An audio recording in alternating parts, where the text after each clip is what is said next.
NRC व CAA के संबंध में आपके मन में भी बहुत सारे सवाल उठ रहे होंगे। कुछ मित्र एनआरसी व सीएए को जोड़कर देख रहे हैं, जबकि दोनों ही अलग अलग हैं। आज मैं कोशिश करूंगा कि आपके कुछ एक सवालों के जवाब दे पाऊँ। सबसे पहले अगर आपने इस चैनल को सब्सक्राइब नहीं किया है तो सब्सक्राइब कर लें, ताकि और भी ऐसे इंटरेस्टिंग टॉपिक को आप सबसे पहले देख पाएँ। पहला सवाल ये है कि सीएए है क्या? तो सिटीजन अमेंडमेंट एक्ट एक कानून है जो 31 दिसंबर 2014 से पहले भारत में रह रहे या 31 दिसंबर 2014 तक, उससे पहले तक जो भी भारत में रह रहे बांग्लादेश, अफ़गानिस्तान और पाकिस्तान, इन तीनों देशों के, पाकिस्तान, बांग्लादेश और अफ़गानिस्तान, इन तीनों देशों के 6 धर्मों के लोग, जिन्हें अल्पसंख्यक, उन देशों में अल्पसंख्यक हैं जो लोग पाकिस्तान, अफ़गानिस्तान और बांग्लादेश में अल्पसंख्यक हैं, जिसके अंदर हिंदू, सिख, बौद्ध, जैन, ईसाई और पारसी, इन 6 धर्मों के लोग हैं, उनको भारतीय नागरिकता दी जाएगी।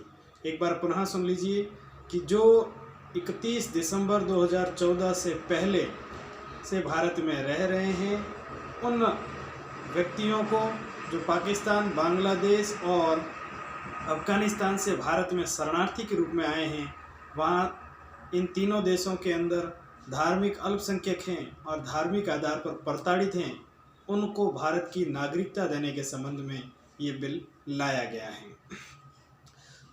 दूसरा सवाल आपका ये हो सकता है कि इसमें मुस्लिम शामिल क्यों नहीं है? अच्छा सवाल है ये भी।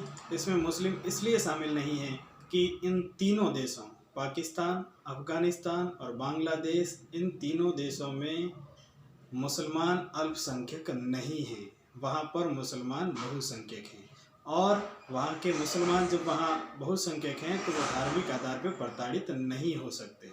सीएए की जो मूल भावना है, मूल उद्देश्य हैं, वो यही हैं कि इन तीनों देशों में धार्मिक आधार पर जो प्रताड़ित नागरिक हैं, धार्मिक आधार पर जो प्रताड़ित लोग हैं, उन लोगों को भारत की नागरिकता देना।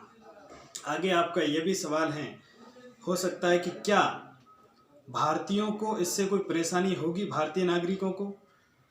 तो इसका जवाब है बिल्कुल नहीं।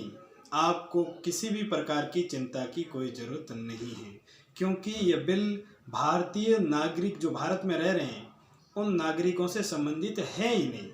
भारतीय नागरिकों से संबंधित ये बिल नहीं है। यह उन लोगों से संबंधित है जिनको भारतीय नागरिकता नहीं मिली हुई है और इन 3 देशों से संबंधित हैं और भारत में शरण चाहते हैं। तो स्पष्ट कर देना चाहता हूं कि सीएए का संबंध भारतीय नागरिकों से कतई नहीं है। यह सिर्फ उन लोगों के लिए है जो पाकिस्तान, बांग्लादेश और अफ़गानिस्तान से भारत में शरण लेने आए हुए हैं, उनको नागरिकता देने से संबंधित है। इस बिल के तहत किसी की नागरिकता छीनी नहीं जाएगी, बल्कि लोगों को नागरिकता दी जाएगी जो धार्मिक आधार पर प्रताड़ित हैं।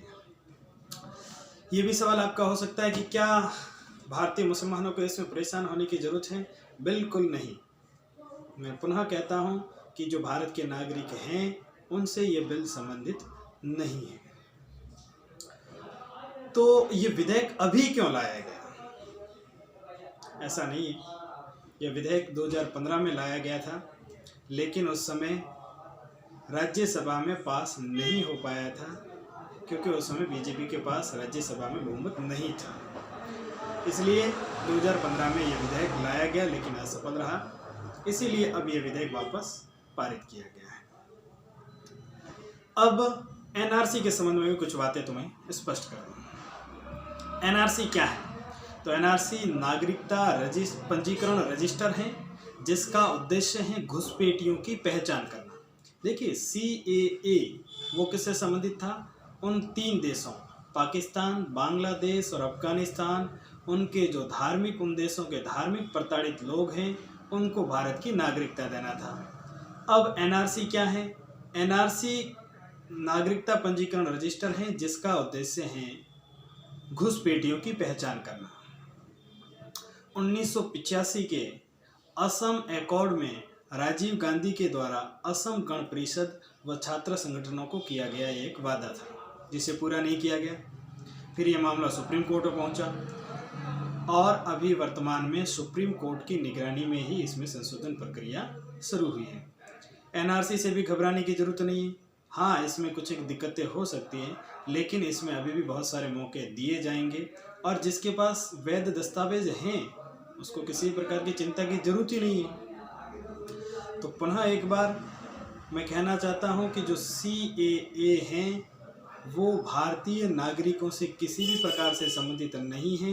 यह उन प्रताड़ित लोगों को नागरिकता देने के लिए बनाया गया है जिन्हें पाकिस्तान, बांग्लादेश और अफगानिस्तान में प्रताड़ित किया जाता है धार्मिक आधार पर। आपको ये वीडियो अच्छा लगा होगा और भी आपके अगर कोई ऐसे सवाल हैं CAA से संबंधित या NRC से संबंधित तो आप कमेंट बॉक्स में जाइए, वहाँ पे मुझसे सवाल पूछिए। मैं कोशिश करूँगा कि आपके सवालों के जवाब दे पाऊँ। Thank you for watching.